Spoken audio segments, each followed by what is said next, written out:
અગાઉની પરીક્ષામાં પૂછાયેલા કેટલાક ઇમ્પોર્ટન્ટ પ્રશ્નો વિશે ડિટેલમાં ચર્ચા કરીશું, જે આપને આવનારી પરીક્ષા માટે ખૂબ જ ઉપયોગી સાબિત થશે. તો મિત્રો, આપ આ ચર્ચા સાથે જોડાઈ રહેજો અને વિડીયોને પહેલેથી લઈને છેલ્લે સુધી પૂરેપૂરો જોવાનો આગ્રહ રાખજો. તો ચલો મિત્રો, શરૂ કરીએ. શરૂઆત કરતા પહેલાં જણાવી દઉં કે જો તમારે આપણી આ યુટ્યુબ ચેનલને સબસ્ક્રાઇબ કરવાનું બાકી હોય તો ચેનલને સબસ્ક્રાઇબ કરજો, નોટિફિકેશન બેલ આઇકોનને પ્રેસ કરીને. અને જો તમને વિડીયો પસંદ આવે તો વિડીયોને લાઇક કરજો, પરંતુ તમારા મિત્રો જોડે વિડીયોની લિંકને શેર કરવાનું ના ભૂલતા. તમે જે તે સોશિયલ મીડિયા એપ્લિકેશન વાપરતા હો એ બધામાં આ વિડીયોની લિંકને અત્યારે શેર કરી દો. ચલો તો શરૂઆત કરીએ. સૌપ્રથમ જોઈશું અગાઉની પરીક્ષામાં પૂછાયેલા બંધારણના પ્રશ્નો, જેના જવાબો તમારે મને કમેન્ટ બોક્સમાં લખીને જણાવવાના છે. વિડીયોના લાસ્ટમાં જ્યારે હું તમને આ દરેક પ્રશ્નના જવાબ જણાવું ત્યારે તમારે ચેક કરવાનું છે કે તમે આપેલા પ્રશ્નોના જવાબમાંથી કેટલા પ્રશ્નોના જવાબ સાચા છે. અને જેટલા પણ પ્રશ્નોના જવાબ સાચા હોય એનો આંકડો તમારે કમેન્ટમાં લખવાનો કે 10માંથી આટલા સાચા છે. ડેઇલી જીકે ટેસ્ટમાં આપણે રોજ 10 પ્રશ્નો પૂછીએ છીએ, એમાંથી 5 પ્રશ્નો બંધારણના હોય છે. બાકીના જે 5 પ્રશ્નો છે એ ગુજરાતની ભૂગોળના હોય છે. તો તમે તમારા આન્સર આપવાની છે કમેન્ટ બોક્સમાં, અને હું આજના કરંટ અફેરનો પ્રથમ પ્રશ્ન છે એની શરૂઆત કરું છું. પ્રથમ પ્રશ્ન છે કે જમ્મુ કાશ્મીર માટે દૂધ ઉત્પાદનોની પ્રથમ કાર્ગો કયા રેલવે મંડળ દ્વારા મોકલવામાં આવી છે? તો જવાબ આવશે અમદાવાદ મંડળ દ્વારા. કોના દ્વારા?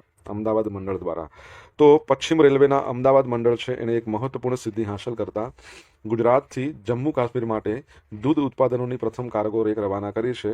અને આ પહેલથી ગુજરાતના ડેરી ઉત્પાદનો હવે સીધા કાશ્મીર ખીણના બજારો સુધી પહોંચશે. લોડિંગ સ્ટેશનની વાત કરીએ, આ જથ્થો લિંચ સ્ટેશનથી લોડ કરવામાં આવ્યો છે. સંસ્થાની વાત કરીએ, આ માલ સામાન Gujarat cooperative milk marketing federation limited, એટલે આપણે જેને અમૂલ કહીએ છીએ, બરાબર છે, તો એના માટે મોકલવામાં આવ્યો હતો. અમૂલની વાત કરીએ, 1946માં સ્થાપના ત્રિભુવનદાસ પટેલ દ્વારા. આણંદમાં એનું હેડક્વાર્ટર આવેલું છે. ઓકે. રેકની વ્યવસ્થા, આ સ્પેશિયલ રેકમાં ટોટલ 20 BCN વેગન સામેલ હતા, જેમાંથી 10 વેગન એ બારી બ્રાહ્મણ કરીને છે સ્ટેશન, ત્યાં બાકીના 10 છે એ અનંતનાગ નામનું સ્ટેશન છે ત્યાં મોકલવામાં આવ્યા છે. હવે આ પરિવહન દ્વારા ભારતીય રેલવેને 24.62 લાખની માલ ભાડાની આવક પ્રાપ્ત થઈ છે. ઐતિહાસિક સંદર્ભ જોઈશું તો આ અગાઉ ઓક્ટોબર 2025માં અમદાવાદ મંડળ દ્વારા ખારાઘોડા સ્ટેશન છે, બરાબર છે, ખારાઘોડા, જે સુરેન્દ્રનગર જિલ્લામાં આવેલું છે. પરીક્ષામાં વારે ઘડીએ પૂછાતું હોય છે ખારાઘોડા શું છે, તો એક સ્થળનું નામ છે. તો ત્યાંથી લઈને 1350 ટન ઔદ્યોગિક મીઠું પ્રથમ વખત ટ્રેન દ્વારા અનંતનાગ મોકલવામાં આવ્યું હતું. આ સપ્લાય ચેન મજબૂત થવાથી હવે ગુજરાતના ડેરી અને ઔદ્યોગિક ક્ષેત્રોને ઉત્તર ભારતના બજારો સાથે સીધું જોડાણ મળશે. બરાબર. આ લિંચ જે સ્ટેશન કીધું ને એ મહેસાણાની નજીકમાં છે, બોરિયાવી કરીને છે ત્યાં. જમ્મુ કાશ્મીરની વાત આવી છે. જમ્મુ કાશ્મીર પહેલાં રાજ્ય હતું, હવે તો યુનિયન ટેરેટરી બની ગયું છે, બરાબર. અને ઓમર અબ્દુલ્લા એના CM છે, મનોજ સિન્હા છે એના લેફ્ટનન્ટ ગવર્નર છે. રિસન્ટલી આપણે ભણ્યા હતા કે જમ્મુ કાશ્મીર છે ને, એમાં એના જે શ્રીનગર છે, શ્રીનગરની જે જેલ છે એના સુપ્રિન્ટેન્ડન્ટ મહિલા બન્યા પ્રથમ વખત. એમનું નામ તમને આવડતું હોય તો તમે કહી શકો છો, બરાબર છે, તો એ પણ યાદ રાખજો. આગળ વધીએ આપણે. દર વર્ષે વિશ્વ પૃથ્વી દિવસ ક્યારે મનાવવામાં આવે છે? તો આજનો દિવસ છે 2026, એટલે આજનો દિવસ 22મી એપ્રિલ છે, જેને કહેવાય છે વિશ્વ પૃથ્વી દિવસ, અથવા તો ખાલી પૃથ્વી દિવસ પણ કહીએ છીએ. આ દિવસ પર્યાવરણ સંરક્ષણ પ્રત્યે જાગૃતિ લાવવા માટે અને પૃથ્વીને પ્રદૂષણ મુક્ત બનાવવાનો સંદેશ આપે છે. સૌપ્રથમ વખત ઉજવણી 1970માં કરવામાં આવી હતી. અને અમેરિકન સેનેટર ગેલોર્ડ નેન્સલ, એમને પૃથ્વી દિવસના જનક માનવામાં આવે છે, જેમણે પર્યાવરણીય પ્રશિક્ષણના પાયા તરીકે આ દિવસની શરૂઆત કરી હતી. ગ્લોબલ ઇવેન્ટ 1990માં આ દિવસ આંતરરાષ્ટ્રીય સ્તરે ઉજવવાનું શરૂ થયું, અને આજે 190થી વધુ દેશો આમાં જોડાયેલા છે. 2026ની થીમ છે અવર પાવર અવર પ્લાનેટ, બરાબર છે, અવર પાવર અવર પ્લાનેટ એની થીમ છે. તમને ખબર છે અર્થ અવર ડે પણ મનાવવામાં આવે છે. દર વર્ષે ક્યારે મનાવવામાં આવે છે? તમે મને કહો. 1 કલાક માટે બધી જ લાઇટો બંધ કરવાની હોય છે, અર્થ અવર ડે, બરાબર છે. તમને ખ્યાલ હોય તો તમે કમેન્ટ બોક્સમાં લખીને જણાવી શકો છો. કાર્લોસ અલ્કારાઝ ઇન્ફોસિસના ગ્લોબલ બ્રાન્ડ એમ્બેસેડર બન્યા છે. ભારતીય IT કંપની ઇન્ફોસિસ અને ટેનિસ સ્ટાર કાર્લોસ અલ્કારાઝ કયા દેશના છે તમારે કમેન્ટમાં લખવાનું છે. તો એમના વચ્ચે AI ટેકનોલોજી માટે જોડાણ થયું છે. એમ્બેસેડર તો કાર્લોસ અલ્કારાઝ ઇન્ફોસિસના ગ્લોબલ બ્રાન્ડ એમ્બેસેડર બન્યા છે. અને સ્પોર્ટ્સ એનાલિટિક્સ માટે એક ઇન્ફોસિસ ટોપાઝ એક AI પ્લેટફોર્મ છે, એનો ઉપયોગ અહીંયા કરવામાં આવશે. ફાયદો શું? તો આ AI ટૂલ મેચના ડેટા અને વિરોધી ટીમના નબળાઈઓનું વિશ્લેષણ કરશે અને અલ્કારાઝને મેદાન પર વધુ સચોટ વ્યૂહરચના બનાવવામાં મદદ કરશે. વિઝન, ડેટા અને AI દ્વારા રમતગમતમાં પ્રદર્શન સુધારવાનો પ્રયત્ન. ઇન્ફોસિસની જો આપણે વાત કરીએ તો 1981માં એની સ્થાપના પુણેમાં સ્થાપના થઈ હતી. અત્યારે હેડક્વાર્ટર એનું પૂછે તો બેંગલુરુમાં છે. કઈ જગ્યાએ? બેંગલુરુમાં છે. નંદન નીલેકણી છે જે તેના ચેરમેન છે. અને પ્રથમ પેટ્રોગ્લિફ કન્ઝર્વેશન પાર્ક ક્યાં સ્થાપવામાં આવશે? તો લદ્દાખમાં. કઈ જગ્યાએ? લદ્દાખમાં. તો ભારતમાં લદ્દાખમાં સિંધુ ઘાટ ખાતે દેશનો પ્રથમ પેટ્રોગ્લિફ કન્ઝર્વેશન પાર્ક એ વિકસાવવામાં આવી રહ્યો છે. 18મી એપ્રિલ જ્યારે આપણે બધા મનાવતા હતા વર્લ્ડ હેરિટેજ ડે, એ નિમિત્તે જે લદ્દાખના નવા લેફ્ટનન્ટ ગવર્નર બન્યા છે વિનયકુમાર સક્સેના, એમના દ્વારા આ પ્રોજેક્ટનો શિલાન્યાસ કરવામાં આવ્યો હતો. આ પહેલનો હેતુ પ્રાચીન પથ્થર કોતરણી એટલે કે પેટ્રોગ્લિફ્સ, ઓકે, અને પર્યાવરણીય જોખમો અને એને માનવીય પ્રવૃત્તિથી બચાવવાનો છે. પેટ્રોગ્લિફ્સ શું છે? તો પૂર્વ ઐતિહાસિક છબીઓ અને પ્રતીકો છે જે સીધા પથ્થરોની સપાટી પર કોતરવામાં આવ્યા છે. લદ્દાખમાં આ કોતરણી હજારો વર્ષ જૂની છે, જે પ્રારંભિક માનવ જીવન અને સંસ્કૃતિની આંતરદ્રષ્ટિ આપે છે. મહત્વ શું છે જો આ પ્રમાણેની કોતરણી હોય? આ તમે જોઈ શકો છો કે લદ્દાખની કોતરણીમાં શિકારના દ્રશ્યો એટલે કે આઈબેક્સ અને હિમચિત્તા, બૌદ્ધ પ્રતીકો, સ્તૂપ, પ્રાચીન ભાષાઓ જેમ કે સંસ્કૃત, અરબી, ચાઇનીઝ એ બધી લિપિઓ જોવા મળે છે. જોખમો કેવું છે કે અનિયંત્રિત પર્યટનના કારણે લોકો એના પર મતલબ પ્રોબ્લેમ કરે છે. આપણે કહી શકીએ તો સાદી ભાષામાં કે જોખમ છે, માનવી પ્રવૃત્તિ છે ને કારણે એને જોખમ રહેલું છે. હવે અનિયંત્રિત એક તો પર્યટન છે, બીજું રસ્તાનું નિર્માણ થતું હોય છે, અને આબોહવા પરિવર્તન આ કિંમતી વારસાને નુકસાન પહોંચાડી રહ્યા છે. હવે આમાં ભાગીદારી કોની કોની છે? તો સ્થાનિક વહીવટીતંત્ર અને ભારતીય પુરાતત્વ સર્વેક્ષણ આર્કોલોજીકલ સર્વે ઓફ ઇન્ડિયા છે, એમના વચ્ચે વૈજ્ઞાનિક સંરક્ષણ અને દસ્તાવેજીકરણ માટે કરાર કરવામાં આવ્યા છે. ઓકે, તો એ યાદ રાખજો. જો લદ્દાખની વાત આવી છે, એક પ્રશ્ન તમારા માટે આપણે છેલ્લે ભણ્યા હતા કે એક આપણી યુનિવર્સિટી છે જેની જોડે લદ્દાખે કરાર કર્યા હતા. ગુજરાતમાં આવેલી છે, રાષ્ટ્ર કક્ષાની યુનિવર્સિટી છે. તાજેતરમાં વૈજ્ઞાનિકોએ કેટલા નેનોમીટર જાડા સ્તરમાં ઇન્ફ્રારેડ પ્રકાશને કેદ કર્યો છે? તો 40 નેનોમીટર, વાળના 1000માં ભાગ જેટલો થાય. તો વૈજ્ઞાનિકોએ આટલા પાતળા પડમાં પ્રકાશને કેદ કર્યો ને, એટલે શું થાય? જ્યારે કોઈ પદાર્થ આટલો સૂક્ષ્મ એટલે કે નેનો સ્તરે હોય, બરાબર છે, ત્યારે એના ગુણધર્મો બદલાઈ જાય છે, જે સુપરફાસ્ટ કમ્પ્યુટર ચિપ્સ અને લેટેસ્ટ મેડિકલ સેન્સર્સ બનાવવામાં મદદરૂપ થાય છે. આટલી જાડાઈ એટલે માનવીય વાળ કરતાં પણ 1000 ગણી ઓછી.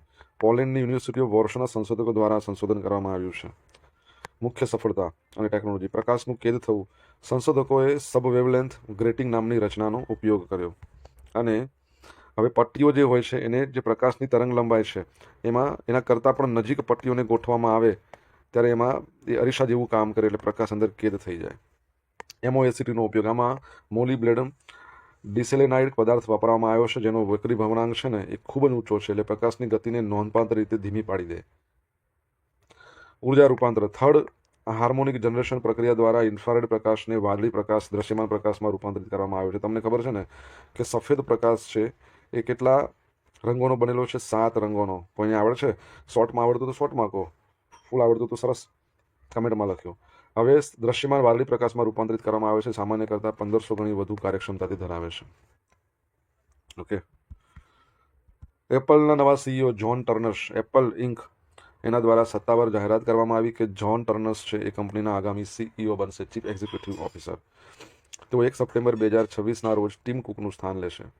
ટીમ કુક 2011થી આ પદ પર છે, અને હવે તેઓ એક્ઝિક્યુટિવ ચેરમેન તરીકે સેવા આપશે. જ્હોન ટર્નર્સ 2001થી એપલ સાથે જોડાયેલા છે, અને એમણે આઈફોન, આઈપેડ અને મેક આવા બધા મહત્વના ઉત્પાદનોમાં નિર્માણમાં મોટી ભૂમિકા ભજવેલી છે. બરાબર.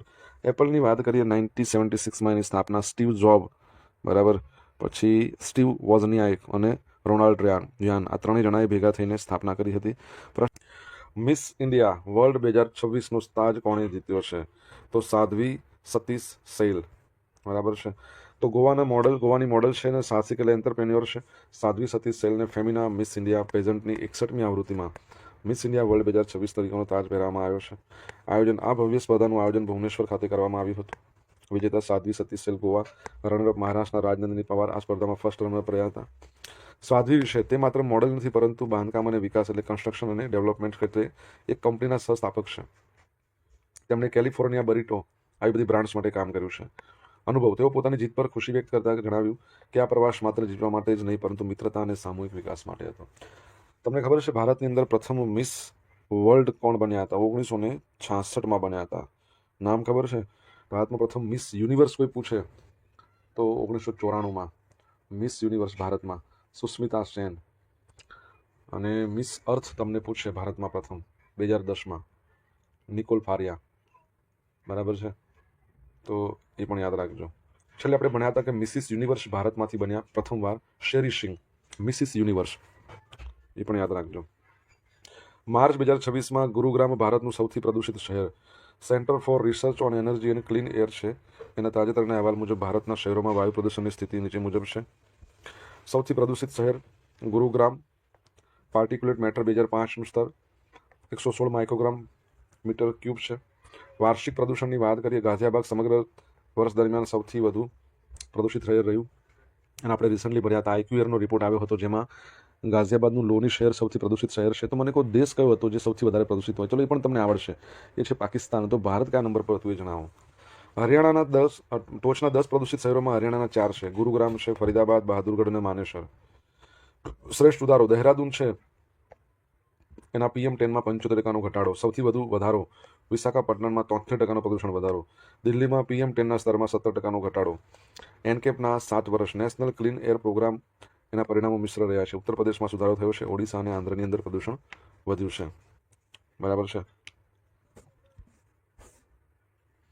અગાઉની પરીક્ષામાં પૂછાયેલા બંધારણના પ્રશ્નો જોઈએ. પહેલો પ્રશ્ન, ભારતીય રાષ્ટ્રીય કોંગ્રેસ કયા સ્થળે મળેલા અધિવેશનમાં મૂળ અધિકારોને બંધારણમાં સ્થાન આપવાનો ઠરાવ પસાર કર્યો હતો? તો મદ્રાસ. રાજ્ય સરકારના સર્વોચ્ચ વડા કોણ છે? રાજ્યપાલ જ હોય. કોણ હોય? રાજ્યપાલ. ભારતના મુખ્ય કાયદા અધિકારીની નિમણૂક કોણ કરે છે? રાષ્ટ્રપતિ જ કરે. ગુજરાત સરકારનું બજેટ રાજ્યપાલશ્રીની ભલામણથી વિધાનસભામાં રજૂ કોણ કરે? રજૂ કરે નાણામંત્રી. ભારતમાં સૌપ્રથમ કેગ કોણ હતા? કોમ્પ્ટ્રોલર and auditor general of India. તો વી નરહરી રાવ. હાલમાં કોણ છે કેગ? આવડે તો કમેન્ટ બોક્સમાં લખજો. બરાબર, પરીક્ષામાં પૂછે. ભારતના બંધારણનો અનુચ્છેદ 148. બરાબર, કેગની નિમણૂક. અગાઉની પરીક્ષામાં પૂછાયેલા ગુજરાતની ભૂગોળના પ્રશ્નો જોઈ લે. પહેલો પ્રશ્ન, ભારતે સૌપ્રથમ વખત અણુ ધડાકો ક્યાં કર્યો હતો? પોખરણમાં 1974માં. સ્માઇલિંગ બુદ્ધા નામ હતું. પછી 1998માં ફરીથી ઓપરેશન શક્તિ અંતર્ગત. ઇન્સા શું છે? સાયન્સ એકેડમી છે. Indian national science academy Delhi. ભારતે એન્ટાર્કટિકા ખંડ પર કયા 2 સંશોધન મથકો સ્થાપ્યા છે? દક્ષિણ ગંગોત્રી અને મૈત્રી. તાપ પ્રેરિત વિદ્યુત ચુંબકીય વિતરણ પ્રક્રિયાને માપવા માટે શું વપરાય છે? બોલોમીટર.